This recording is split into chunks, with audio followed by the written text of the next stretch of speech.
A blessed Sunday po sa lahat. We as people tend to put our trust on certain things around us, like money, possessions, other people. Pero alam naman natin na ang lahat ng ito ay nawawala at nagbabago. Pero as children of God, we should always remind ourselves that we should put our trust to Him alone. Because there is no other name under heaven but Jesus Christ. We can hold on to His promises because He always fulfills His promises to us.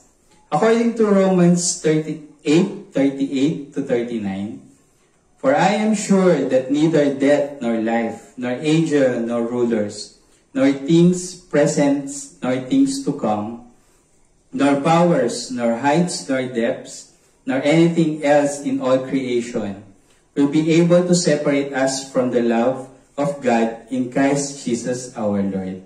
So this is the promise of God to us. So brothers and sisters, let us put our hope, our trust, our future, our everything in Christ alone. So let's everybody stand and let us sing. Samahan niyo po kami na umawit para sa Panginoon.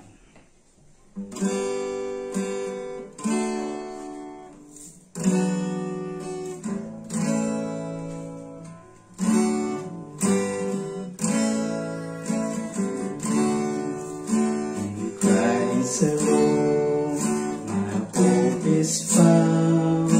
He is my life, my strength, my soul. His cornerstone, His solid ground, filled to the pieces drought and storm.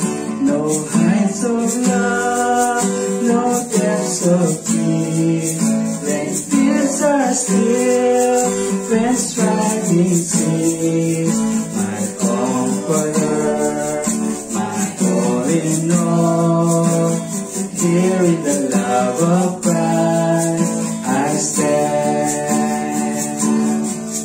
There is the ground His body laid, light of the world by darkness slain, then bursting forth in glorious day, as in the day they rose again. And as He stands in victory, since Christ has lost its grips on me, for I am His and He is mine, bought with the precious blood of Christ. No guilt of life, no fear in death. This is the power of Christ in me. For life was tried to find a breath. Jesus commands my destiny. No power of hell, no scheme of man can ever pluck me from His hand. Till He returns or calls me home. Here in the power of Christ I stand. No power of hell, no scheme of man can ever pluck me from His hand. Till He returns or calls me home.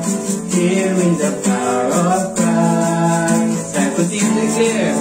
No power of hell, no scheme of man can ever pluck me from His hand. Till He returns or calls me home.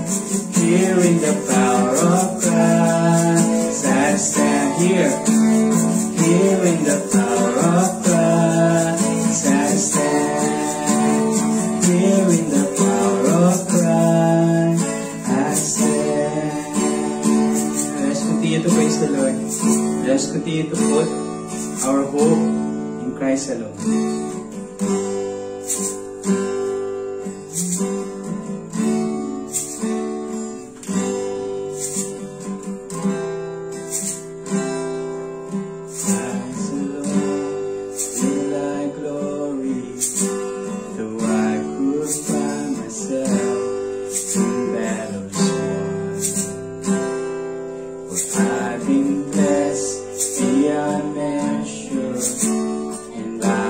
strength alone I'll overcome.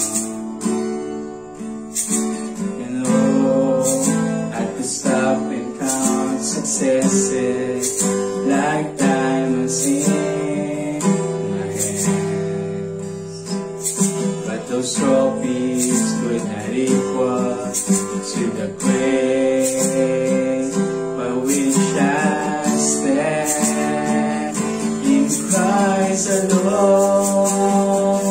I place my trust and find my glory in the power of the cross.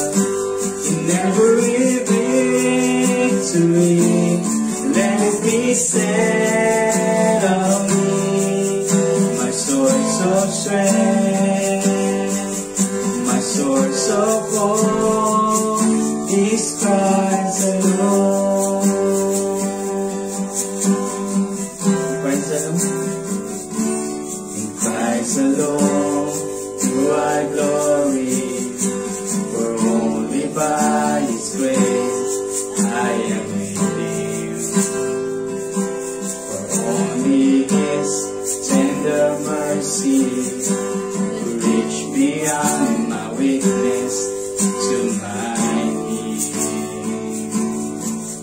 And now I seek no greater honor in just to know Him more, and to count my gains like losses to the glory of my Lord. In Christ alone I place my trust and find my glory in the power of the cross. In every victory, let it be said of me, my source of strength, my source of hope and Christ. In Christ alone I place my trust and find my glory in the power of the cross. In every victory, let it be said of me, my source of strength, my source of hope. In Christ alone I place my trust and find my glory in the power of the cross. In every victory, let it be said of me, my source of strength, my source of hope is Christ alone. My source of strength, my source of hope is Christ alone. My source of strength, my source of hope is Christ alone.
never leave us nor forsake us, Lord God.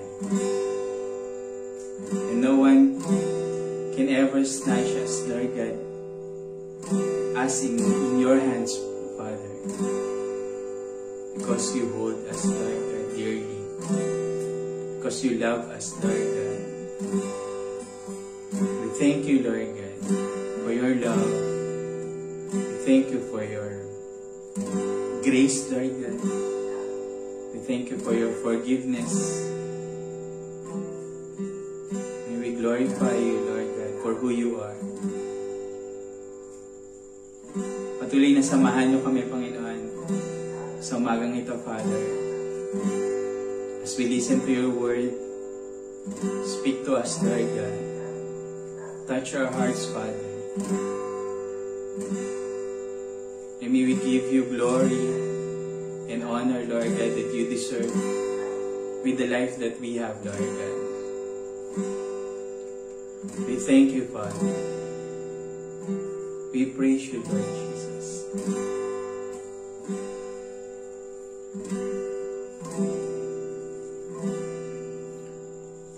Your name is powerful, Lord God. And truly, we can hold on to your name, Father.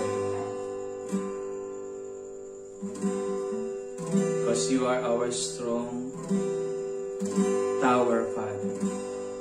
You are our deliverer. You are our great provider, Lord God. And we thank you for everything that you have done to us, Lord God. And we believe, Lord God, na hindi pa kayo tapos sa amin, Father. Marami pa kami kailangan matutunan. Marami pa kami kailangan ma-experience, Lord God. Ma-train, Lord God, ang aming sarili. So that we can always trust and we can always focus our mind, our hearts to you alone, Father. This day belongs to you, Father. Our hearts, our mind, our everything, Lord God, belongs to you and to you alone. We thank you. We glorify your name, Father. We bring back all the glory, all the praise. In Jesus' name we pray. Amen.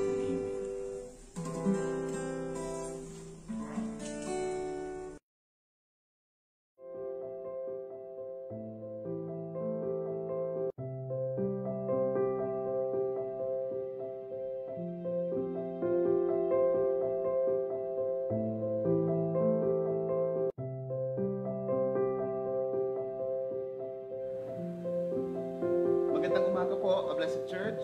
Kunin niyo na po ang inyong mga Bibles. Buksan niyo po ito sa Acts chapter 4, verses 15 to 22. Babasahin po natin ito ng sabay-sabay. Again, Acts chapter 4, verses 15 to 22. Ang akin po ay magandang balita, Biblia. Simulan ko na po ang pagbasa. Acts 14, from verse 15. Acts chapter 4 from verse 15 to 22. Kaya't ang dalawa ay pinalabas muna ng kapulungan at saka sila nag-usap. Ano ang gagawin natin sa mga taong ito? Tanong nila. Hayag na sa buong Jerusalem na isang pambihirang himala ang naganap sa pamamagitan nila at hindi natin ito may kakaila. Upang wag nang kumalat ang balita tungkol dito, pagsabihan na lamang natin sila na wag nang magsalita kanino man sa pangalan ni Jesus. Kaya't muli nilang ipinatawag sina Pedro at pinagsabihang wag nang magsalita o magturo pang muli sa pangalan ni Jesus. Subalit sumagot sina Pedro at Juan, kayo na ang humatol kung alin ang tama sa paningin ng Diyos, ang sumunod sa inyo o ang sumunod sa Diyos. Hindi maaaring di namin ipahayag ang aming nakita at narinig. Wala silang makitang paraan upang parusahan ng dalawa sapagkat ang mga tao'y nagpupuri sa Diyos dahil sa nangyari. Kaya't binalaan nila ang dalawa ng lalo pang mahigpit at saka pinalaya. Ang lalaking pinagaling ay mahigit ng 40 taong gulang. Pagpalain po ng Panginoon ang pagkabasa sa kanyang salita. Humingi po tayo ng gabay sa Panginoon. Let's pray. Panginoon, salamat po sa umagang ito. Salamat po, Panginoon. Dahil minsan pa, Lord, kami po ay iyong pinagbuklod sa isang espiritu para maranasan, Panginoon, ang iyong pagkilos, para ipagdiwang, Panginoon, ang iyong kamatayan at muling pagkabuhay, para ipangalandakan, Panginoon, ang katotohanan na ang aming Diyos ay tunay at makapangyarihan. Salamat, Lord, sa pribilehiyo, Lord, na iyong magabayan. Salamat po, Panginoon, sa inyong mga pag-iingat. Salamat po, Panginoon, sa patuloy na pagpapalago sa amin. Patuloy niyo po, Panginoon, pag-alabin yung aming pagnanais, Lord, na ikaw ay makaniig, Lord God, sa bawat sandali. And at this point, Lord God, fill us with your Holy Spirit. I pray for each and every house, Lord God, na ngayon ay dinadalaw mo, binibisita mo for each and every family, for each and every person, Panginoon, na nananabik, Panginoon, at merong malalim na expectation, Panginoon, sa iyong gagawin sa kanilang buhay. Lord, I pray that you touch their hearts, their minds, captivate them with your scripture, with your word, and let them fully rely on you alone. Salamat po, Panginoon, sa pribilehiyo ng pakikinig. At salamat, Panginoon, Lord God, dahil sa kabila ng iyong kataas-taasang katayuan, nagagawa niyo po, Panginoon, na maglagak ng panahon para sa iyong mga anak. We thank you, Lord God, because you are present in every house. You are present in this church. In the name of Jesus Christ, we pray all this. Amen.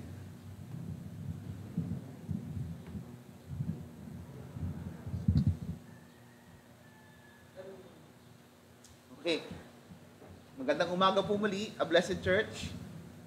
Simulan po natin yung ating pag-uusap sa pamamagitan po ng isang istorya, okay, na totoong nangyari. Gusto ko pong introduce sa inyo itong si Emily Gloria Wilson. By the way, si Emily Gloria Wilson ay hindi naman sikat na tao.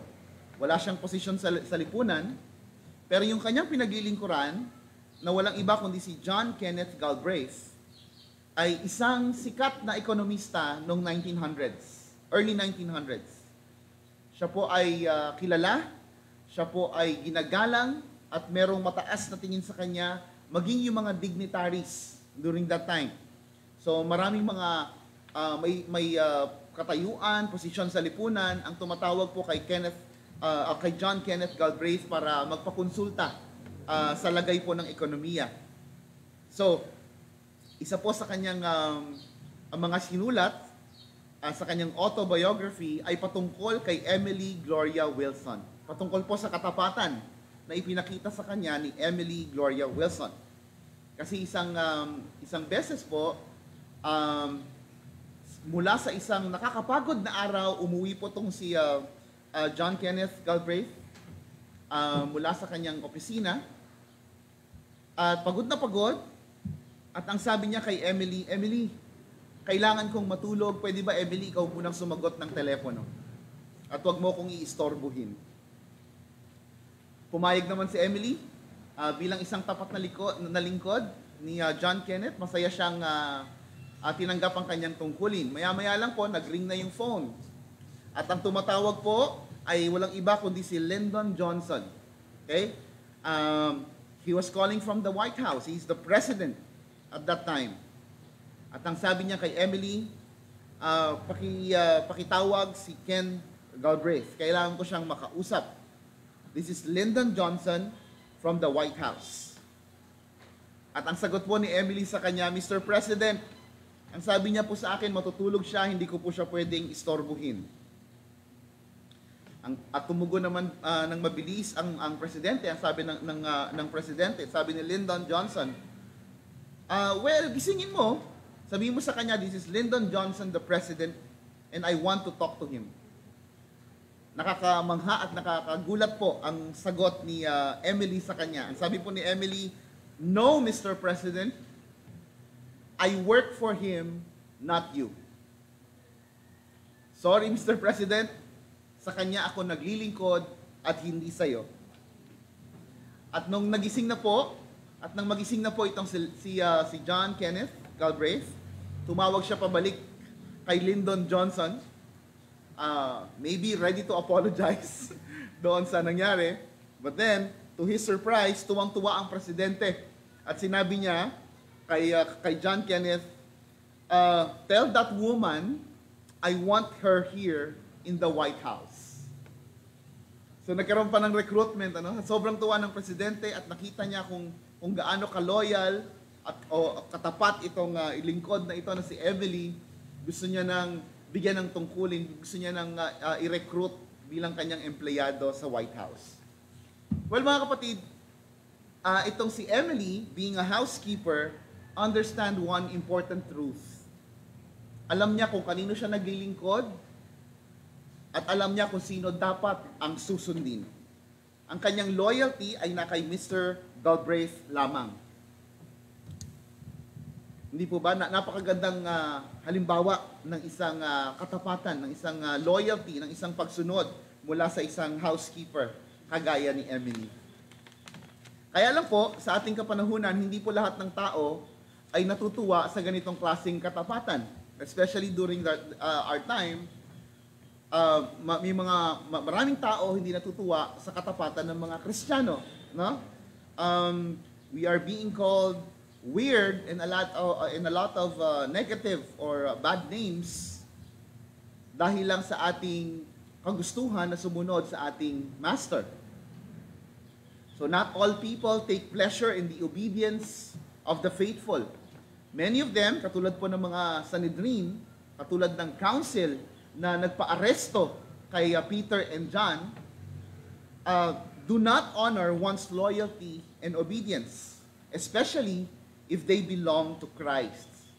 Kaya ngayong umagang ito, a Blessed Church, pag-aaralan po natin kung paanong tumugon ang unang eklesiya, ang unang simbahan, as represented by Peter and John, doon sa kagaspangan ng pakikitungo ng mga human authorities na kanilang hinarap. This is already part 11 of our Called Out sermon series, and this particular sermon is entitled The Obedient Church, from Acts chapter 4, verses 15 to 22. So magkaroon po muna tayo ng kaunting recap.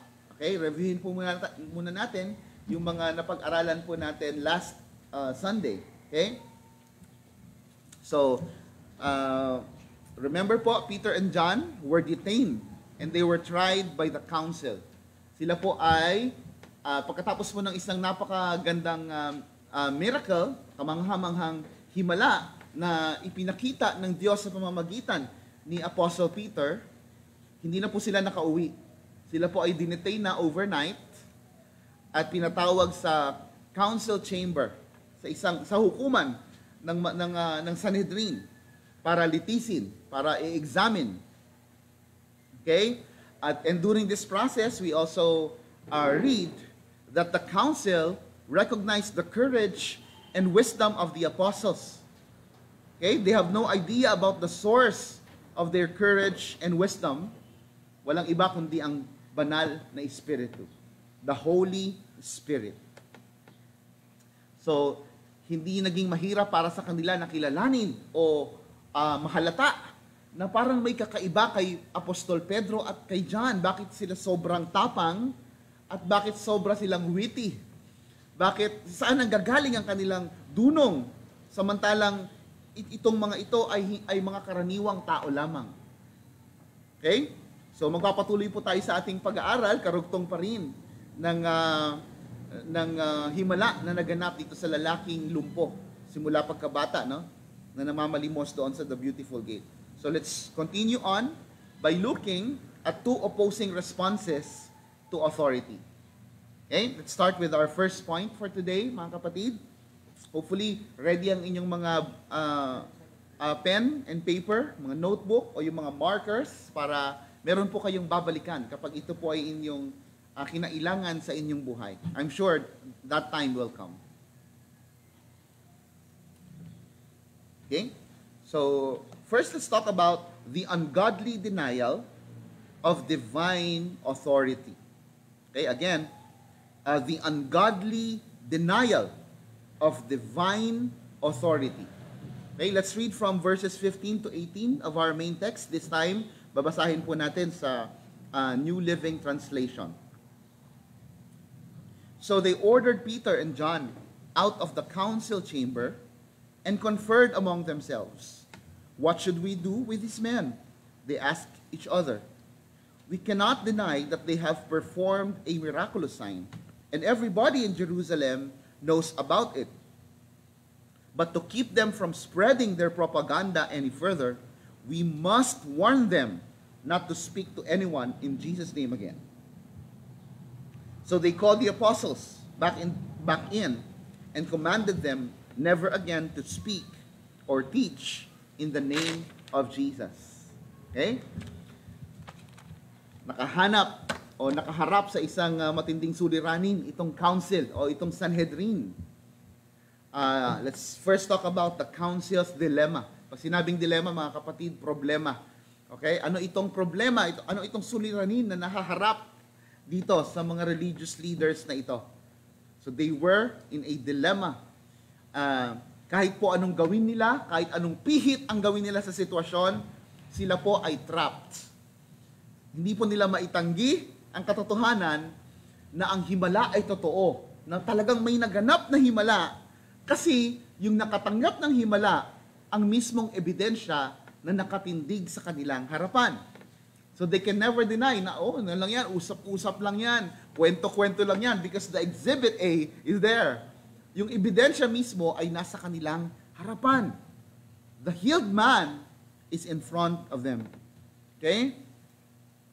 And at the same time, isa pang problema ng council, hindi nila maunawaan kung paano na ang dakilang himala na tulad nito ay magmumula sa kamay ng mga uneducated and untrained man, to use their own words. No? Ito yung mga karaniwang tao lamang, hindi naman sila degree holder katulad natin, hindi nila naabot ang taas ng edukasyon na mayroon tayo, but they are filled with wisdom. They were untrained, but they are able to defend themselves well. They are able to converse well. And most importantly, how could they ever perform such a mighty deed? Paano nangyari na itong mga taong karaniwan na ito ay nakapagpagaling ng isang lumpo? Remember, we're talking about a lame beggar na inborn. Okay? At makikita po natin sa ating binasa kanina sa ating main text. Itong lame beggar na ito ay 40 years old na nung siya ay nakatanggap ng kagalingan. So can you imagine, di ba? Kilalang-kilala siya ng Sanhedrin. Sa tuwing dadaan sila sa the beautiful gate o pasok ng templo, nakita nila ito. No? Maraming nakakakilala dito na mga Hudyo. And they could never deny the fact that this is the same beggar who is at the beautiful gate, namamalimos, but now standing in front of them. By the way, si Peter po at si John ay mga karaniwang mangingisda. Okay? Hindi po sila professional scribes, o hindi po sila mga authorized ministers of the Jewish religion. So wala silang tayo sa lipunan.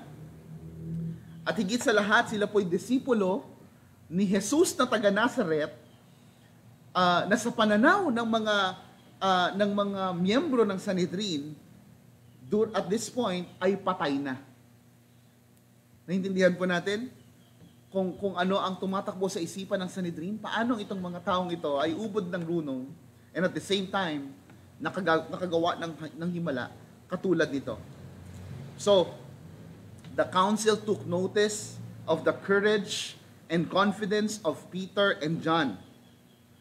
Kapansin-pansin sa kanila yung katapangan at yung karunungan na mayroon si John. Okay? At maging yung kapangyarihan ng mga salitang binibigkas ni Pedro. At ito'y nakadagdag ng kanilang kalituhan. Okay? Paano ito? Paano nangyari yon? They could not believe what happened. Okay? Now, mahalaga pong maintindihan natin na kung himala lang ang pag-uusapan, hindi po yun sapat na katunayan na si Jesus ay buhay. Okay, mga kapatid? Ulitin ko po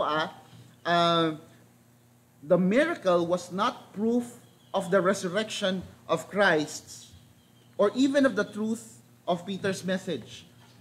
Hindi po siya stand alone. Okay? Itong himala na dinanas o na tinanggap, himala ng kagalingan na tinanggap ng lumpo na ito ay nakapaloob po sa mga kaganapan na nagsimula pa po doon sa chapter 1 ng Acts. Naintindihan po natin mga kapatid, ibig sabihin hindi ito hiwalay doon sa mga naunang pangyayari doon sa Pentecost.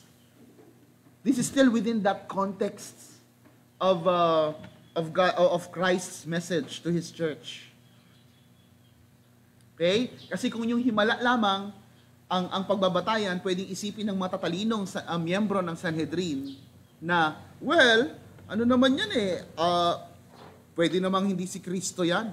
Pwede namang hindi mismo ang Diyos ang gumawa niyan kasi mismong si Satanas ay may kakayahan na gumawa ng himala. They can accuse these apostles of such crime na asking help or drawing miracles from the devil. Pwede nilang akusahan itong mga apostol sa ganong kaparaanan, no? In fact, that is biblically supported. 2 Thessalonians 2:9-10, no? Even Satan can perform miracles. And also, maging yung mga false prophets in the Old Testament times, ang sabi sa Deuteronomy 13:1-5, they can also perform miracles. So mga kapatid, anong point natin dito? The miracle alone is not enough to prove that Jesus Christ has risen from the dead. It comes along with the message of the gospel, and at the same time, yon ay kaakibat ng panimula pa lang nakaganapan doon sa Pentecost. Okay? So ito po, yung kabuuan po ay ebidensya na si Jesus ay nabuhay muli at siya po ay kumikilos sa kanyang iglesia sa pamamagitan ng banal na espiritu na kanyang ipinangako. Ang mapapansin po natin doon sa dalawang sermon sa Pentecost, and even at this point that Peter was preaching in front of the Sanhedrin during his trial, okay, makikita po natin that Peter was using Old Testament scripture para patunayan yung claim ni Jesus Christ patungkol sa kanyang sarili. And this is basically an evidence of a true prophet of God. Okay, we see that Deuteronomy 13, Isaiah chapter 8. Pero mga kapatid, mahalaga rin na maintindihan natin na ang mga himala ay hindi kapalit. It's never an alternative to hearing the gospel. Miracles are not a substitute for the word of God. Biblical reference, Luke 16:27-31. Kindly take note of that. Okay? Marami pong simbahan ngayon, even Christian churches, adik, obsessed sa mga manifestations. Okay? At para sa kanila, hanggat hindi nangingilabot ang kanilang mga buhok, ang kanilang mga balat, hanggat walang bumabagsak na mga golden glitters sa kanilang simbahan, hanggang walang tumutumba-tumba, hanggang walang umiiyak-iyak, no? Hanggat wala silang nararanasang himala, ang pakiramdam nila parang hindi kumpleto ang kanilang linggo. Parang wala si Jesus kapag hindi sila masyadong emotional, no? So ang tawag po ron mysticism. A lot of Christian churches fall in that trap of focusing their worship in manifestations. Okay? Miracles are not substitute for the Word of God. Tandaan po natin yan, kapatid. Ang pinaka-mataas na antas ng pagkilos ng Diyos ay ang kanyang mensahe na naitatawid para sa atin. Okay? That's the strongest, that's the most beneficial manifestation of the Holy Spirit. That the Lord is able to converse, to transcend His message to His people. Matakot tayo kapag wala nang ganon. Okay? Matakot tayo kapag dumating ang pagkakataon, sasabihin ng A Blessed Church, wag na tayong tanggalin na natin yung preaching sa program. O kaya naman sasabihin ni Jolina sa cell group, mag-ano na lang tayo, mag-games na lang tayo at mag-awitan. Okay? Huwag na tayong mag-reflect sa Bible. Kapag sinabi ng mga Bible study leaders, ngayong araw na ito, hindi muna tayo mag-aaral, kakanta-kanta lang tayo ngayong pagkakataon na ito. Okay? Kinikilala natin yung kahalagahan ng pag-awit. Of course, that's part of our worship service. We worship the Lord, no? But that is us expressing what is in our heart. That is us praying, is us talking to the Lord, singing to the Lord, di ba? Pero kapag walang aspeto ng pag-aaral, kawawa naman ang simbahan. Dahil ang pinakamahalagang kailangan natin ay ang marinig ang mensahe, marinig ang salita ng Diyos, dahil nandudoon ang kanyang mayamang paggabay sa atin. So we are not after miracles, mga kapatid. We are after the Word of God. In a blessed church, we treasure preaching so much. We treasure our Bible studies. We must treasure our Sunday school. We must treasure our discipleship reflections. Okay? Mahalaga po sa atin ito. Yun po ang pinakamahalaga na ating nararanasan kapag tayo po ay nagkakatipon-tipon.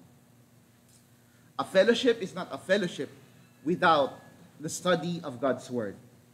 Now, we're done with the council's dilemma. Let's move on to the council's discussion.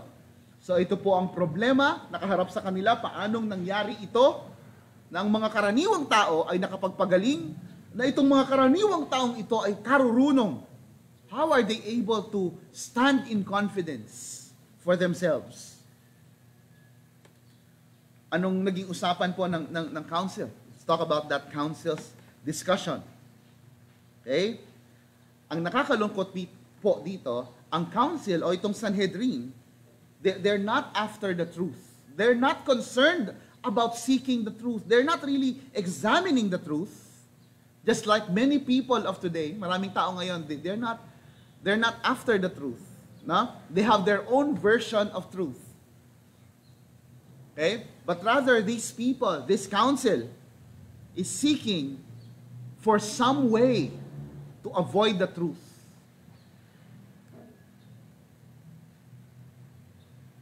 Nakakalungkot po, maraming mga tao nagki-claim that they're atheists.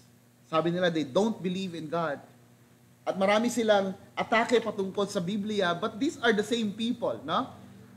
Most of them are the same people who did not really spend time studying the Bible. Tapos meron silang lakas na loob para sabihin sa mga Kristiyano, no, na ang daming contradiction sa Bible. Ang daming mga kalabuan sa Bible, no? Pero pag tinanong mo naman, kahit basic context study, they do not know.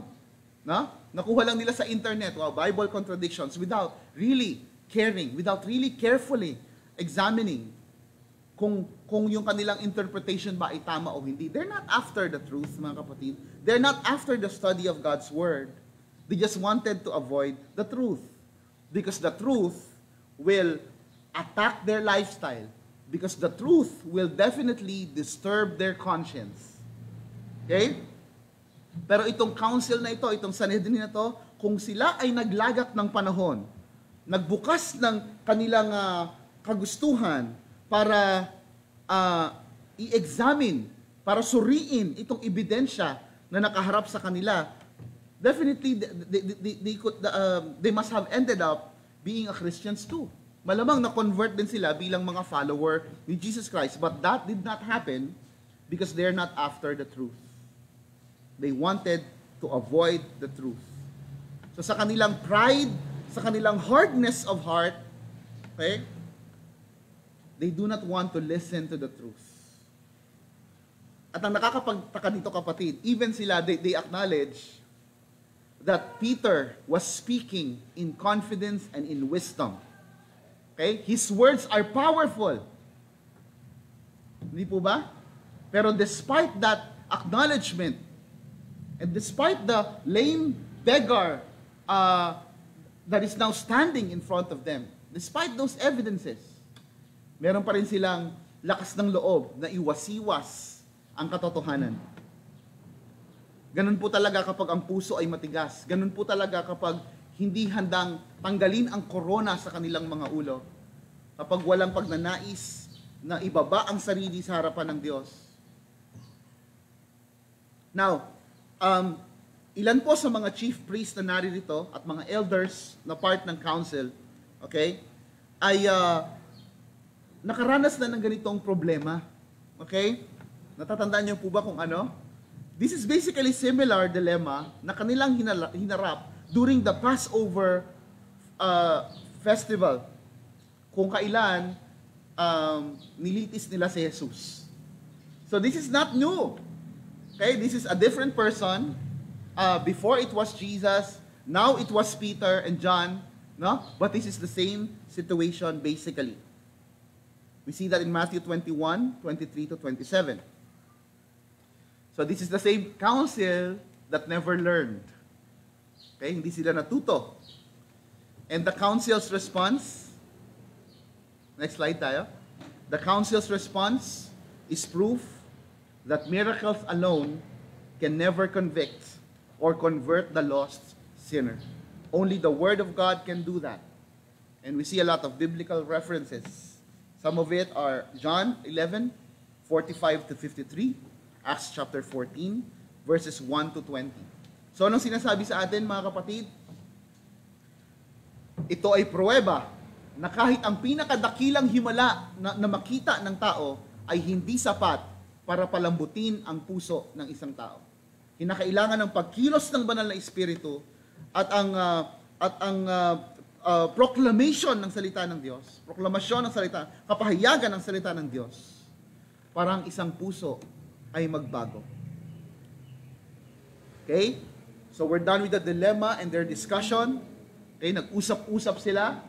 Okay? And instead of examining the evidences, they have decided to just avoid the truth. Okay? Now let's go to their disappointment. Ito mga kapatid, dito natin makikita no, kung gaano kadakila ang plano ng Diyos at kung gaano katindi ang kapangyarihan ng banal na espiritu. Kung gaano kalalim ang kayang gawin ng salita ng Diyos sa buhay ng kanyang simbahan. So let's talk about the council's disappointment. Ang napagdesisyonan po ng council ay patayin ang issue. Okay? Let the thing die a natural death. So manahimik na lang tayo lahat. Kailangan manahimik sila. Huwag na yang mapag-usapan. Kapag yan hindi na napag-usapan, makakalimutan nila ang himala. Makakalimutan nila na ang pagkakataong ito ay naganap sa kasaysayan. So they just want the issue to die. That's how they would want to handle it. Okay? At ano po ang katumbas ng kanilang pagnanais na ito? Ang ibig pong sabihin niyan ay pagbabanta. This meant threatening the apostles at pagbabawal, pagbabanta at pagbabawal. Okay? They were forbidding them to teach and preach in the name of Jesus. So kinausap nila sina Apostol Pedro at ang sinabi sa kanila, okay, simula ngayon ha, bawal na kayong magturo, bawal na kayong mangaral patungkol kay Kristo. Okay? You're no longer allowed to do that. At ito po ay hindi lamang basta pahayag, ito po ay pagbabanta. Pag sinabing pagbabanta, they made sure that by this threat, the apostles understand na kapag sila nag-disobey, they will pay the price. Okay? Remember, these are the most powerful people, okay, in the land. Meron po silang kakayahan na patayin si Pedro, tanggalan ng mga mahahalagang bagay, pribilehiyo, karapatan doon sa lipunan kung sila ay hindi susunod sa kasanais ng Sanhedrin. Remember, even Jesus Christ had to suffer the injustice of this council. Nagawa nilang mapatawan ng death penalty si Jesus Christ. They are that powerful. They can do whatever they want to a person. And much more to the apostles. Much more to John and Peter. Okay? So let the thing die a natural death by warning them, by threatening them. That's what they did. Okay? Alam niyo po kung anong pinapakita nito? Ang pinapakita po talaga nito, okay, let's just backtrack a bit. Bakit po matapang at bakit napakarunong ni Apostol Pedro habang siya'y nagsasalita? Naalala niyo po ba kung bakit? It's not the natural Peter, mga kapatid, kasi naturally, Peter is a coward, and naturally, Peter is not an eloquent preacher, but because he's filled by the Holy Spirit, he was able to deliver powerfully the message of the gospel. Naintindihan po natin? Sa sino ang talagang nagsasalita? Do you still remember that promise of Jesus to the apostles? Ang sabi ni Jesus Christ sa mga apostol, kapag dumating ang pagkakataon na kayo'y kinaladkad sa mga hukuman, huwag kayong mag-alala dahil ang banal na Espiritu ang magsasalita para sa inyo. So, this manifestation of eloquence, this courage, this wisdom na nakita ng Sanhedrin is actually the Holy Spirit speaking as Jesus promised. So, there's that Holy Spirit behind these ordinary people. Okay? Now, what's behind the Sanhedrin? Sino ang nasa likod ng mga tao, okay, na merong pagnanais na supilin ang katotohanan patungkol kay Kristo? Sa palagay po ninyo, sino ang nasa likod nito? Okay, none other than the enemy. None other than Satan. None other than the devil.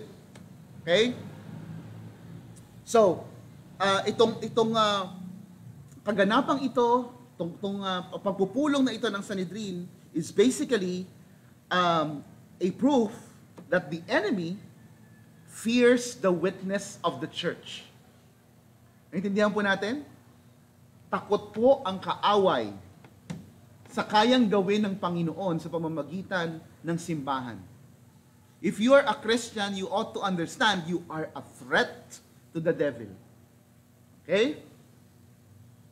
If we believe that we are a true church, then we are a threat to the devil. And the devil will do everything in his limited power to destroy us. At kasama doon sa planong yon, ang pagpapasok ng mga tao na walang gagawin sa loob ng simbahan kundi manggulo. Okay? Maaaring, even during the apostles' time, during the early church, ang daming false prophets na ang sabi sa Bible, they were able to sneak in unnoticed. Yun ang sabi sa the book of Jude. Hindi na halata, hindi na malayan ng iglesia na nakapasok na pala yung mga tagapagturo na kung ano-ano ang tinuturo sa kanila. The devil will do everything. Mga kapatid, the devil attends church too. Maybe even more active than many of our members. Okay? The devil is fully committed in destroying you as a Christian. If you believe that you are a child of God, you are a target. You are a target, mga kapatid. Don't pretend that you know that there's a battle. There is. And you are a target. Pastors are target. The leaders of the church are targets. The deacons are targets. The workers are targets. Every Christian is a target. The blessed church is a target. But let's make sure, mga kapatid, that we are not an easy target of the enemy. Let's make sure. Okay? Pero sinong bully rito? Sinong bully talaga dito? The enemy is afraid of us. Why? Because we belong to the team of Jesus. Intindihan po natin? Kaya itong ginagawa ng Sanhedrin, ginagawa ng mga tao na nasasaklaw ng kapangyarihan ng demonyo, okay, ay patunay na ang dyablo ay takot sa kayang gawin ng simbahan nang naayon sa kapangyarihan ng banal na Espiritu. They're afraid that the proclamation of the gospel will succeed. They're afraid that the Bible will be translated in many nations. Many languages, they're afraid that the gospel will be proclaimed even to the ends of the earth. They're afraid that your friends and loved ones will become Christians. They're afraid of our ministry. Naintindihan po natin? Kaya po throughout history, ito pong makikita po ninyo sa kasaysayan. Influential people, even kings, emperors, and a lot more powerful people have been used by the devil to destroy the scripture. They wanted to avoid the truth. They wanted to eradicate any proof of God's word. They killed the servant of God. They were burned at the stake. Sila po'y sinunog ng buhay. Yung mga nanindigan para sa salita ng Diyos ay pinagpapapatay, tinanggalan ng mga lupain, kinatay, sinunog. Ang mga Biblia ay ipinasunog. The devil is so afraid of us. The devil is so afraid of what God can do through His people by the power of the Holy Spirit. So Satan has been trying to silence God's people from the very beginning. And this is proof. Ang sabi ng council, manahimik kayo ha? Kundi, tigilan nyo na yung pag-preach yung yan ha? Tigilan nyo na yung pagtuturo in the name of Jesus. Or else. Naintindihan po natin? This is the devil telling the church, stop it.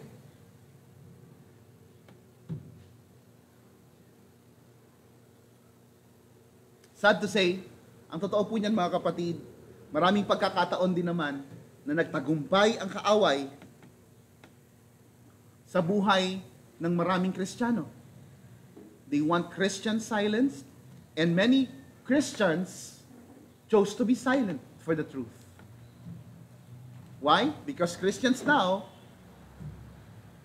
care more about being nice than being truthful. Hindi po ba mga kapatid? They do not want to offend people, so they will suppress the truth para walang conflict. So, Satan many times have succeeded, but he will never ultimately succeed. Okay? He can only succeed in the lives of those silent witnesses in the church.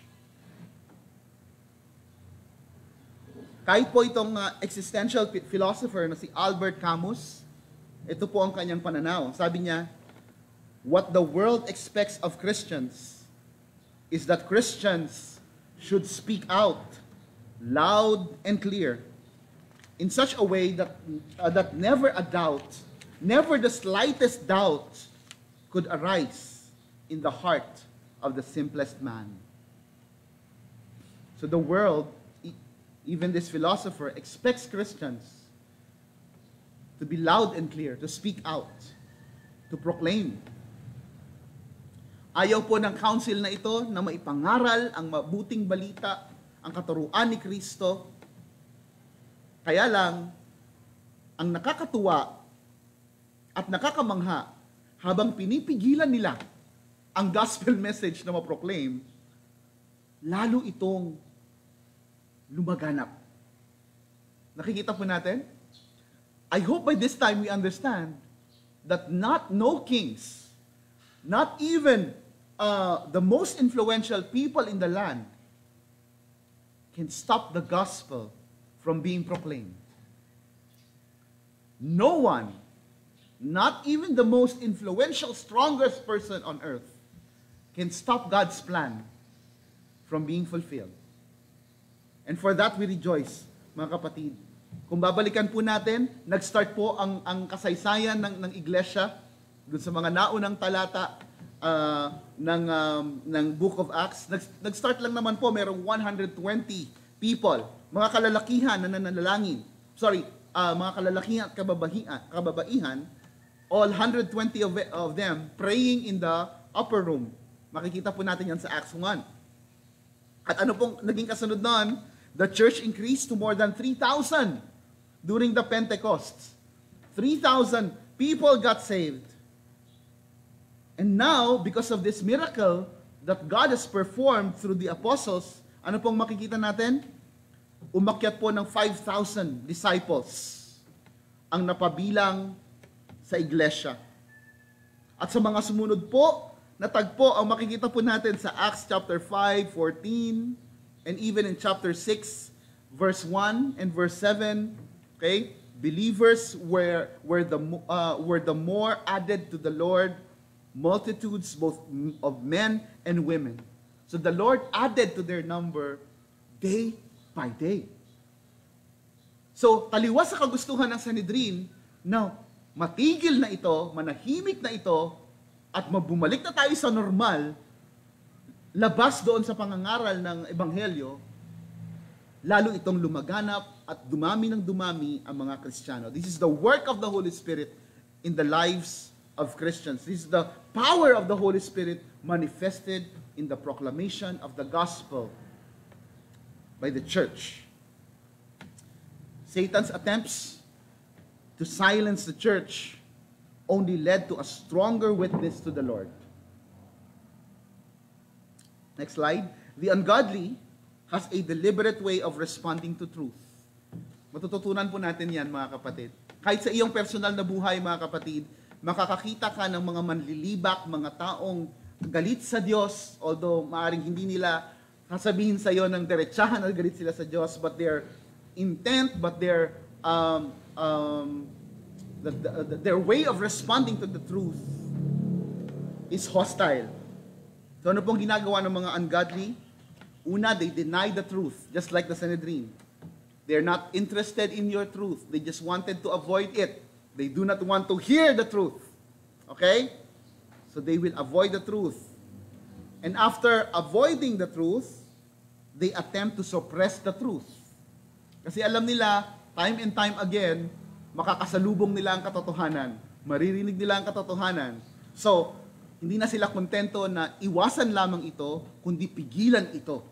Okay? At pangatlo, they threaten those who are committed to the truth. Okay? And the same thing is happening in this world today. Ganun pa rin po ang nangyayari sa ating kapanahunan. Okay? Human law, mga kapatid, you have to understand this, ha? Kasi merong confusion ang Christian community patungkol dito. Ang akala po kasi natin, kapag tayo ay sumusunod sa batas, yun ay katumbas ng pagiging godly, ng pagiging makadiyos. Pero mga kapatid, we have to understand, human law does not always reflect God's mandate. Sometimes, it's contrary to what God wants. Okay? Kaya hindi natin pwede sabihin, oy, ako ay law-abiding citizen. So, kasi Christian ako eh. Kapag law-abiding citizen, ibig sabihin godly. No? We have that notion na kapag tayo ay sumusunod sa ating batas, tayo ay makadiyos. Pero we also have to understand, mga kapatid, anong batas ang iyong isinusunod. Okay? Paano kung ang batas ng tao, kung batas ng gobyerno, ay tumataliwas sa utos ng Diyos? Sino ang iyong susundin? At hindi na po yan kakaiba sa ating kapanahunan, mga kapatid. Let me give you some example. Let's talk about same-sex marriage. The Bible affirms, okay, that marriage is between a man and a woman. Even Jesus Christ affirms that, okay, in flesh. Ang sabi niya, it is between a man and a woman. The husband represents me, okay, to his wife, and the wife represents the church, okay, submitting to the head. Nakikita po natin, Jesus Christ is affirming that marriage is between man and a woman. Pero ang daming tao ngayon, okay, nagpupumilit na baguhin ang pagsasama na kung tutuusin, hindi naman sila ang nakaimbento, hindi naman sila ang nag-institute, kundi ang Diyos. Okay? Now, same-sex marriage is already in the law. No? And don't tell me you are godly just because you obeyed that law. Okay? Hindi natin pwede sabihin, well, I'm a law-abiding citizen because I'm a Christian. This law is not what God wants. Okay? What else? Abortion, okay?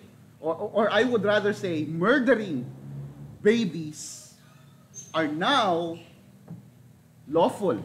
Alam niyo po ba yan? In many parts of the world, ang pagpatay po ng walang kamuwang-muwang na bata sa sinapupunan, alam niyo po ba kung paanong ang proseso ng pagpatay ng bata o pag-abort ng bata? Okay? Meron pong aparato na pinapasok doon sa sinapupunan para gutay-gutayin ang bahagi ng sanggol.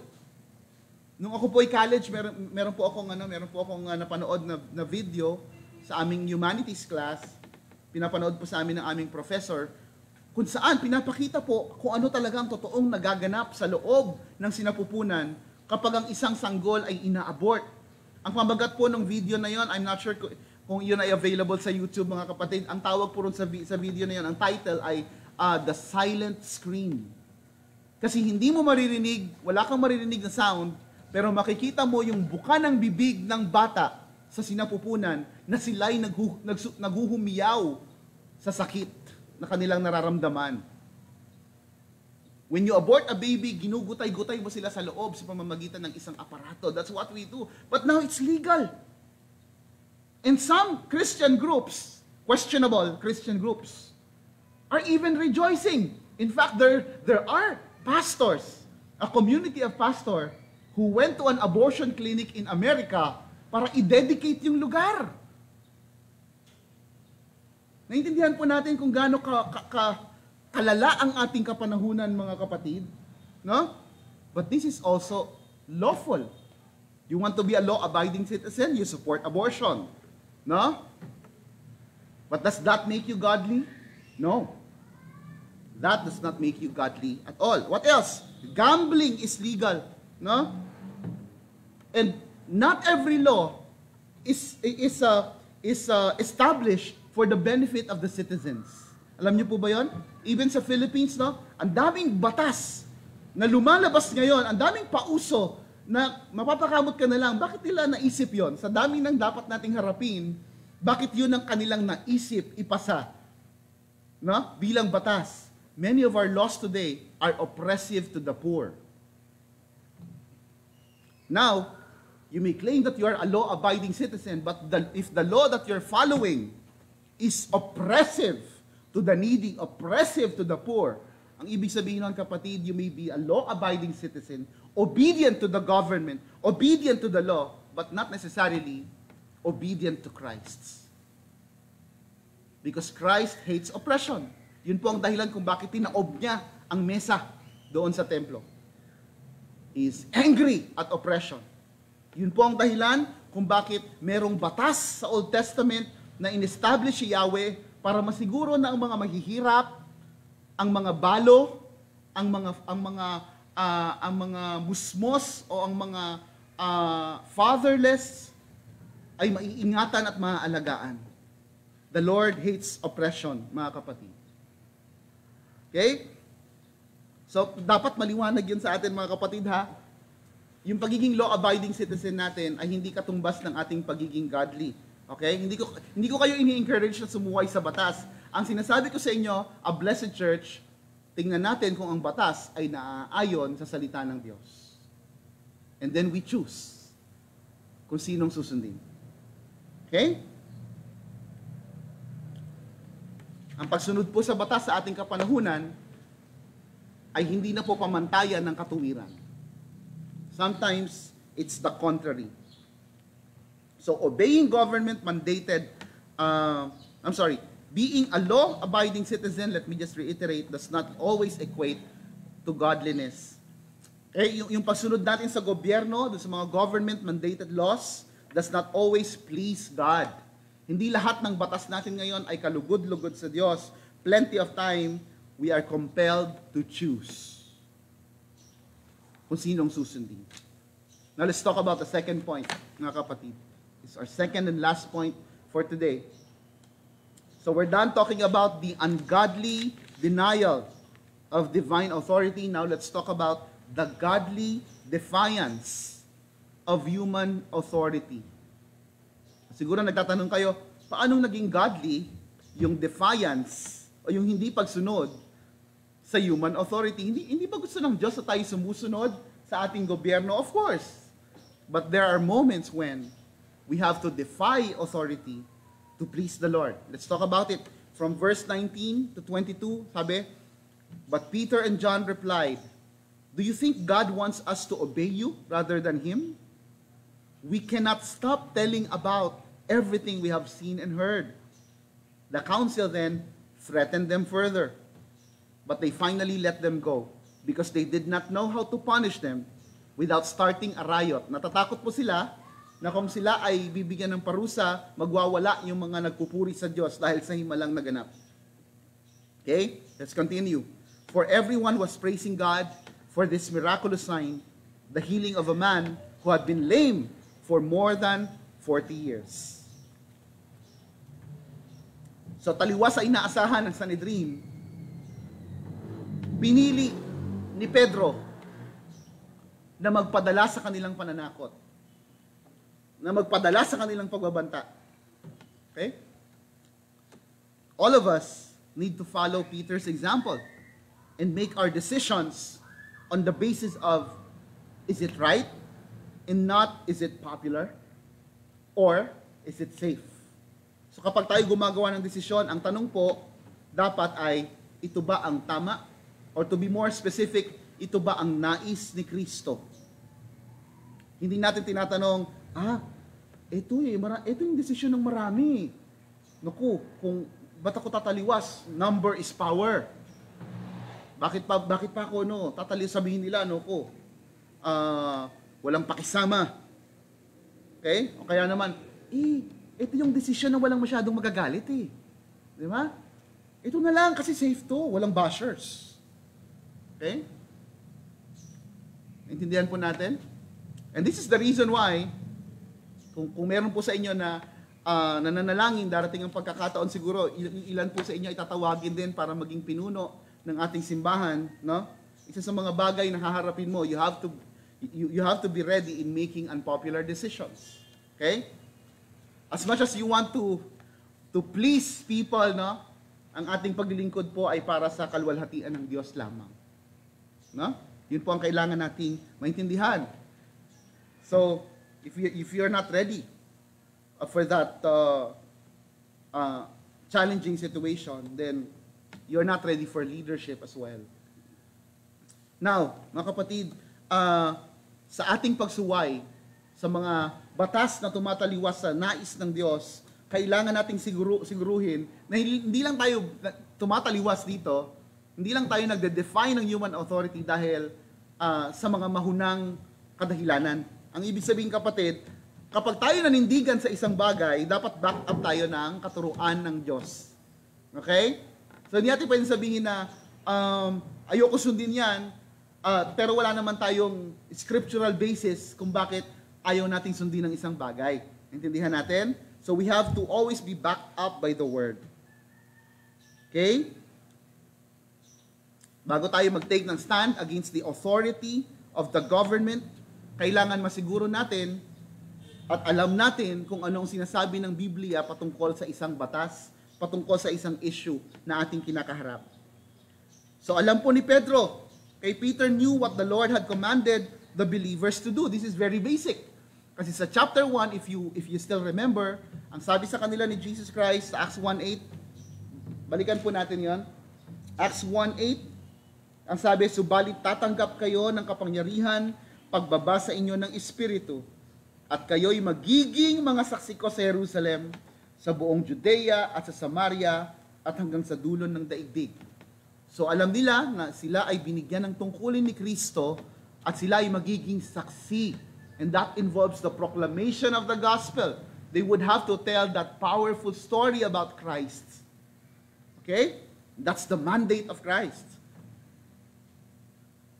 So, naisip po natin kung nasaan ang conflict dito. Kasi ang sabi ng mga pinuno sa lipunan, ng Sanhedrin, mga makapangyarihang pinuno sa kanila, huwag na kayong mangaral patungkol kay Kristo. Pero alam ni Pedro, ang sabi sa akin ni Jesus Christ, ipangaral ko siya eh. Now, here's the conflict. Sino ang aking susundin? Saan ako maninindigan? Okay? Peter obeyed. Peter obeyed Jesus at any cost. Ngayon po nauuso yung sinasabi nating woke. So, hindi ko po alam kung familiar kayo diyan. Yan po yung mga tao na talagang ang tutok ay talagang ay ipaglaban yung mga moral issues na kinakaharap, no? Halimbawa, yung mga Black Lives Matter, no? Yung mga naninindigan sa mga Dun sa social justice na tinatawag, no? So hindi naman po 'yun masama, ano? Tama naman, maganda naman talaga naninindigan ang isang Kristiyano, ang isang tao patungkol sa nararapat at sa tama. Pero sa totoo lang po, sa kapanahunan ngayon, okay, meron pong mga tao, makikita po ninyo, meron pong mga tinatawag na performance activists. Ang akala talaga nila, naninindigan sila. Pero they were just there to get attention. Okay? Hindi po masama na sa Facebook, halimbawa, tayo ay atakihin natin ang government, na pero we have to make sure that we are doing it for the right reason. Kasi minsan nakikisaw-saw na lang tayo, At kung minsan po hindi talaga natin alam yung dalawang side ng story, we have to be very responsible when we do that. Okay? We have to speak out. We have to express ourselves. There's no problem with that. Pero sa ating mga Kristiyano, ang pinaka-nangingibabaw ay yung kahalagahan ng pagkaalam kung ano ang sinasabi ng Biblia patungkol sa ating pinaninindigan. Okay? So nandoon pa rin po tayo. Naninindigan tayo hindi lang para sa kung anong inaakala nating tama, kundi sa kung anong pinaninindigan ng Biblia patungkol sa mga bagay na ito. Okay? By the way, ito pong si Pedro at si John ay hindi po sila ang nagpauso ng defiance to human authority. Hindi po sila ang mga unang nagpakita ng pagtaliwas sa gobyerno sa mga tagpong kinakailangan katulad dito.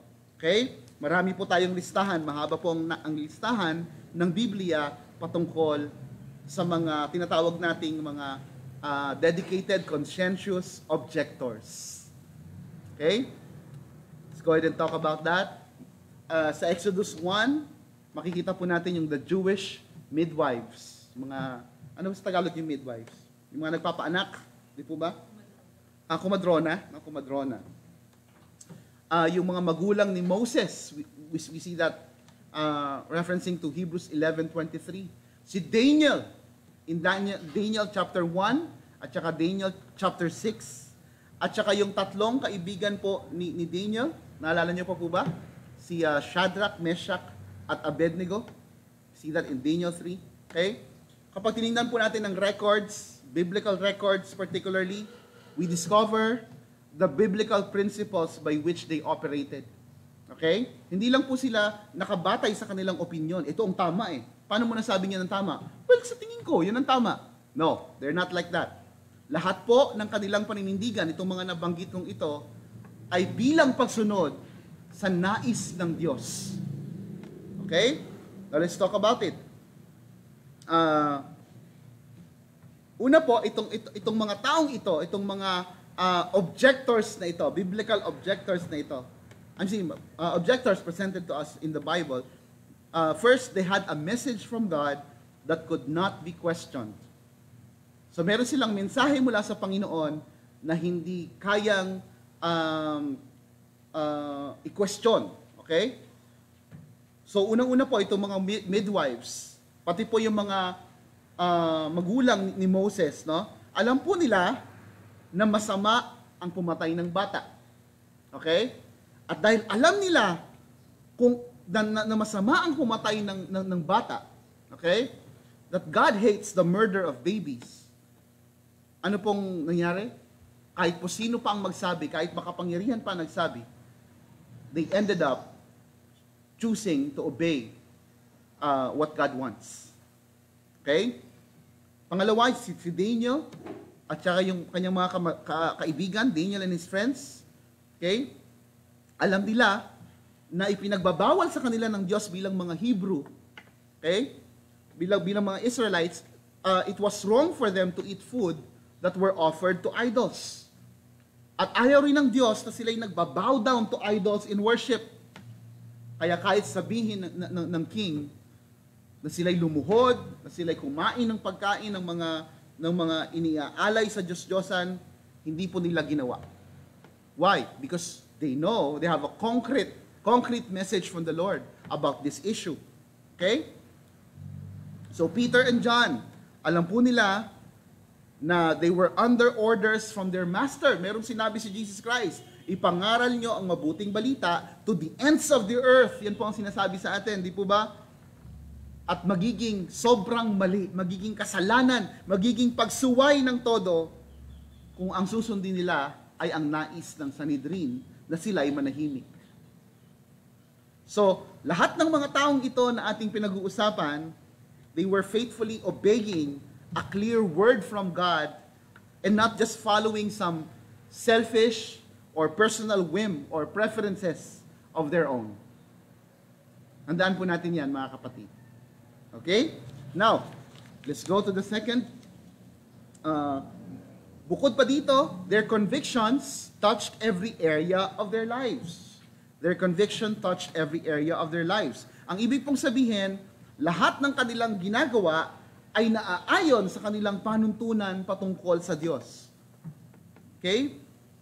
Dahil alam nila kung saan sila kabilang. They know that they belong to Christ and their conscience dictates what God wants. Kamakailan po dumaing po sa akin yung aking anak, no? Hindi ko po alam particularly, specifically kung ano yung nakasulat sa kanyang module, pero ang sabi niya sa akin, ang hirap ngayon talaga, Daddy, kasi merong mga bahagi sa mga pinag-aaralan namin patungkol sa gender. Okay? Now, can you imagine, no? Kung inyong mga anak ay darating ang pagkakataon, ituturo sa kanila ng mga curriculum na kanilang hawak na maraming gender. Okay? At sasabihin maaring sabihin sa kanila ng kanilang mga guro o sa isang pagsusulit, ilang gender mayroon. Okay? At sasabihin ng iyong Kristiyanong anak, dalawa po, ano yan, male and female. And that can be refuted by people who do not acknowledge the word of God as ultimate authority. And they will tell your child, ay sorry, X yan. Okay? Sorry, minus point yan. Okay? It is very important to prepare our children for these scenarios. Okay? And we must be that very person who would tell them bravely, straightforward manner, anak, kahit bumagsak ka pa dyan, basta manindigan ka sa gusto ng Diyos, ikararangal kita. Kaysa titiklop tayo, sabihin natin, anak, sige na, yaman na. Yaman na. Kaysa naman, hindi ka first honor. Okay? We have to choose, parents, kung anong klaseng magulang tayo magiging. Okay? At yung ating mga ehemplo sa ating mga anak ay napakalakas na mensahe na kanilang dadalhin sa kanilang buhay. Kaya po sa Amerika ngayon, marami pong Christian parents ang nagre-resort to homeschooling. Okay? Kasi kapag homeschooling, nagagawa nilang i-manage yung mga pinag-aaralan. At kung meron mang sablay doon sa curriculum, ay yung Kristiyanong magulang kaya niyang ipaliwanag sa maayos na kaparaanan yung leksyon. So I'm not sure if that would be the best option maybe in a few years time kahit dito sa ating bansang kinalalagyan. We have to prepare our children. Okay? Kapag ang buhay ng isang tao ay nasa ilalim ng paggabay ng Panginoon, sa kagustuhan ng Panginoon, okay? Ito po yung mga taong madaling gumawa ng mga desisyon na unpopular. Pag sinabing unpopular, hindi karaniwan. Okay? Kung lahat ng tao ay pumupunta na sa isang direksyon, no? May mga tao na maaaring mag-isip, well, nandoon sila eh. Malamang yun ang tama. Kasi marami dito eh. Okay? Diyan konti lang. Naranasan nyo na po bang sumali sa ganong contest? Kahit hindi yung sa television, di ba nauso po yung mga contest sa TV, sa mga, kunyari, Itbulaga or yung mga, mga game show, kung saan grupo sila, tapos mamimili sila ng letra kung nasaan ang tamang sagot. At ang temptation doon ay kapag nakita mo na doon sa letter A, nandun sila lahat, tapos mag-iisip ka ngayon, siguro yun ang tama. Di ba? Naintindihan po natin. Ganon din po sa buhay. Minsan po natatempo tayo na sumali sa daloy, no? At isipin na kung saan marami, kung saan popular, yun ang tama. But that's not true. Many times, kabaligtaran po ang nangyayari. Okay? And we also have to note, mga kapatid, our examples from the Bible, itong mga pinag-usapan natin kanina, sina Daniel and all, Okay? They acted with respect and courtesy even when they defied the law. Ano pong ibig sabihin? Slide. It is possible for Christians to respect authority and at the same time, disobey authorities. Yan po ay magagawa lamang natin kung tayo po ay nasa ilalim ng kapangyarihan ng banal na Espiritu. We have several references, Romans 13, Titus chapter 3, 1 Peter chapter 2. Okay? Please take note of those references. Halimbawa po si Daniel, bagamat siya'y humarap sa parusa, no? Ginawa niya yung kanyang magagawa para naman yung guard na nagbabantay sa kanya ay hindi matrobol, ay hindi mapahamak. Yung mga apostles naman, nung sila'y inaresto, ginamit nila yung pagkakataon na yun, hindi para mag-resist dun sa arrest. No? Ginamit nila yon bilang oportunidad na makapangaral ng salita ng Diyos. Okay? So, ano pa?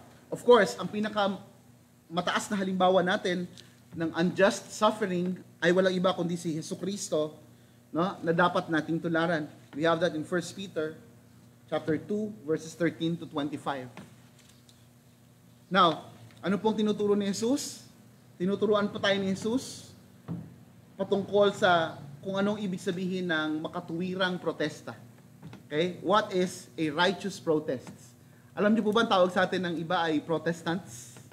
You know why? Because we were born out of protests. Why? What did we protest? We protested unbiblical practices. Okay? Yung mga abuse, we protested that. At walang ibang mainam na desisyon kundi manindigan sa kung ano ang nais ng Diyos. Okay? So, Jesus teaches us that the righteous protest against injustice always involves sacrifice and suffering and must be motivated by love. Okay? Tayo pong mga Kristiyano, maging maingat po tayo sa ating paninindigan. Tayo ba ay naninindigan para sa sarili nating kapakanan? Para tayo ay sumikat? Para sabihin ng mga tao sa paligid natin, wow, ang talino, why? Ang dami niyang alam. Ang lawak ng kanyang knowledge. Ang cool, di ba? Ang cool, lumalaban, matapang, di ba? Pero minsan, we have to analyze kung saan tayo nanggagaling. Ang pinaninindigan po ba natin ay isang bagay na talagang nauunawaan natin? Ang pinaninindigan po ba natin ay para sa isa o dalawang grupo na ating ipinaglalaban? O hindi ba't bilang mga Kristiyano ang pinakadapat mataas nating pinaninindigan ay ang nais ng Diyos sa bayang ito? We've heard a lot of people, no, cry out, Black Lives Matter. Of course, Black Lives Matter. No? Pero in the history of this world, so many Christians have been brutally killed, but you've never heard anyone, no, protested against that. Christians did not protest about it. No? Some point alam kasi nila that this is the way, yung martyrdom is the way to propagate the gospel even more. So we must understand what God wants, mga kapatid. Okay? Now, hindi lamang yung ating mga prejudices, yung ating mga pinaninindigan, bilang mga Kristiyano, we are called to stand for the truth of Scripture. At dahil walang masabi itong mga Sanhedrin na ito, sa pagkarurunong, pagkatatapang, pero at the same time, pagkagagalang din naman sa kanilang kaparaanan, Apostol Pedro at si Apostol Juan, no? Wala silang magawa kundi pakawalan at sabihin, sige na, umuwi na lang kayo, pero pinaigting nila yung kanilang pagbabanta. Huwag kayong magsasalita. Huwag kayong mangangara. Itigil nyo na yan. Itigil nyo na yan. Jesus nyo. Okay? Alam niyo po ba na merong mga celebrity na eventually nawala ng mga projects dahil sa kanilang paninindigan sa biblical na kaparaanan. Okay? And we are blessed na karoon tayo ng pagpapala sa kanilang buhay dahil naging kabilang sila sa A Blessed Church. At one point, nagkaroon ako ng pagkakataon na kausapin si Dulce. Do you remember yung magaling kumanta? Minsan dumalaw siya rito sa Cavite City at nagkaroon ako ng pagkakataon na makausap, makasama ang panandalian. At ang sabi niya sa akin, Sa totoo lang, nabawasan yung kanyang mga projects. Akala niya talaga tuloy-tuloy na yung kanyang pagkalaos. Kasi nagkaroon siya ng big break after a few years back doon sa, ano pa tong show? Sorry. Merong isang show na naging judge siya ng isang singing contest, di ba? Showtime, yan Hindi ko naman pinopromote mga kapatid. And I mean, nare-recall ko naging isa siya sa mga judge ng singing contest. Pero I still remember that time na ikinuwento sa akin ni Ate Dulce. Sabi niya, maraming mga producers na hindi na siya kinukuha. Kasi meron mga producers na sasabihin sa kanya, Dulce, kapag hawak mo na ang mic, hindi mo kailangang magsabi ng hallelujah. Hindi mo kailangang mag-share ng Jesus, Jesus. Kasi wala naman yun sa contract mo. Just be there, sing. Kaya lang hindi mapigilan ni Ate Dulce minsan na kapag hawak niya na ang mic, mag-share siya ng gospel. We have a lot of people like this. Not only celebrities, no? Who were willing to sacrifice even their career, even their income, even some of their relationships. We have a lot of Muslim converts, Muslim who converted to Christianity, who lost their entire family for the sake of following Christ. So ito pong nangyari kina Peter and John, this is the beginning. These are actually the times when Christians know that they could no longer expect favor from the most powerful people of the land. Alam nila, kung uso na ang permit noon, naku, hindi pipirma to. Naku, marami tayong privileges na mawawala. Bakit? Kasi napahiya yung mga Sanhedrin nung nagsalita itong si Apostol Pedro. Ito talaga si Pedro? Bunga nga kasi ni Apostol Pedro They know that they will be losing a lot of privileges.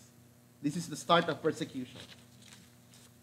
Blessed Church, siguro sa mga pagkakataong ito, habang pinag-uusapan natin, marami siguro sa atin hindi masyadong makarelate. Kasi, hindi naman ako naka-encounter ng ganyang kalalang sitwasyon. Hindi naman ako pinatawag sa hukuman para magsalita, para ipagtanggol ang aking sarili at ipangaral si Kristo. No? Wala akong ganyan. Siguro hindi applicable sa akin yan. Applicable lang yan sa mga yung mga pinipersecute na countries, mga Christians na pinapatay. Siguro doon lang yan applicable. No. If you think that way, mga kapatid, let me tell you straightforward, you are wrong. Mali. Baka hindi mo lang namamalayan, pero maaring day to day, humaharap ka sa ganyang pagsubok. Okay? Obedience, mga kapatid, is a test of loyalty to God. And also, it is a test of one's commitment to the biblical truth. Ang sabi ni Pedro, we cannot stop from proclaiming. Hindi niya sinabing, we do not want to proclaim. Ang sinabi ni Pedro, nung siya'y pinagbabantaan, I'm sorry, but we cannot stop from proclaiming. They are driven by the Lord to do such thing. They cannot stop from doing what Christ wants them to do. Okay? So obedience is a test of loyalty to God and of one's commitment to biblical truth. Obedience is about professing our allegiance and reliance to God above all human authority. Kapag may mga pagkakataon kung saan ang nais ng pamahalaan at ang nais ng hari ng heavenly kingdom ay nag-uumpugan, the true Christian must choose his heavenly citizenship over all human authority. So it is always a choice between God and someone else. Or maybe, mga kapatid, it is also a choice between God and something else. Every day we choose, mga kapatid. Okay? It could be a choice between money or God. It is a choice between good grades or God. It is a choice between people or God. It is a choice between food or God. Netflix or God. Social media or God. This flesh or God. Love life or God. Gadgets or God? Dreams or God? It is always a choice between those two things, mga kapatid. It is always a choice between God and someone or something else. The true church expresses her loyalty to Christ and commitment to His truth through obedience. And my question, kapatid, before we engage in prayer once again, Christian, yes. Who do you work for? Kanino ka naglilingkod? Who is your boss? Who is your master? Let us respond to God in prayer. Let's go. Panginoon, salamat po sa pagkakataong ito, Lord. Na hindi niyo po kami binigo sa aming malalim na pangangailangan, Panginoon. Kailangan naming marinig ang tinig mo, Panginoon. To guide us, to empower us, to correct us, to prepare us, to inspire us, to encourage us. That is what you did today, Lord. And we thank you, Lord God. We thank you, Lord God, for the truth of your word. We acknowledge, Lord God, this is not always easy. And we need your Holy Spirit, we need your help. Dahil kilala namin ang aming mga sarili, Panginoon, kami po'y makasalanan, kami po'y marupok, kami po'y mahina, kami po'y duwag, Panginoon. At kung wala, Panginoon, ang tulong ng iyong banal na Espiritu, Lord God, mananatili kami sa ganong katayuan. Lord, we cannot be on our own. We cannot be courageous on our own. We cannot be wise on our own. We cannot be obedient on our own. We cannot be loyal and faithful on our own. We need your Holy Spirit, Lord God, to fill us every day, every moment, Lord God, we need you. Lord, ihanda niyo po kami. Ihanda niyo po ang aming mga susunod na henerasyon. Ang aming anak, Panginoon, palakasin niyo po sila sa kanilang paninindigan. Ang aming mga kabataan sa Blessed Church, Lord. At this point, Lord, I ask, Lord God, that from your mercy, Lord God, fill them with your Spirit and let them understand kung anong mas mahalaga sa daigdig na ito, Lord God. That they will not exchange you for anything else. That they will not exchange serving you for anything else.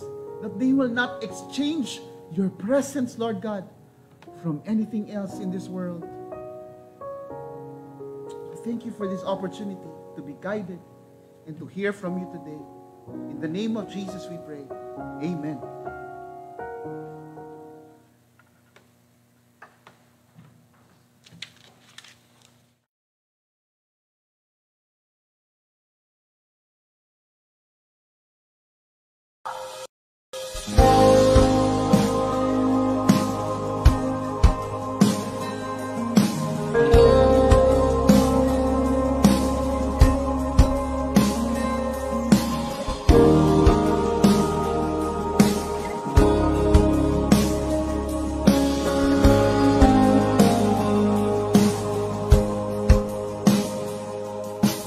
Create in me a heart that is clean, 'cause I want to be who you want me to be. The depths of my soul are yours, Lord, to mold, 'cause I want to be who you want me to be. Holy Spirit, fill me, overwhelm me. Holy Spirit, use me for your glory.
Blessed Church, itaas po natin ang ating mga kamay bilang simbolo ng pagtanggap ng mga pagpapalang sa Diyos lamang po nagmumula.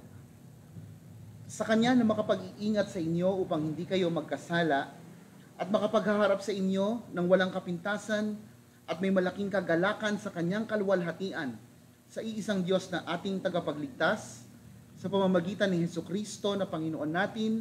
Sa Kanya ang kaluwalhatian, kadakilaan, kapamahalaan at kapangyarihan mula pa noong una, ngayon at magpakailanman. Amen. Purihin po ang Panginoon.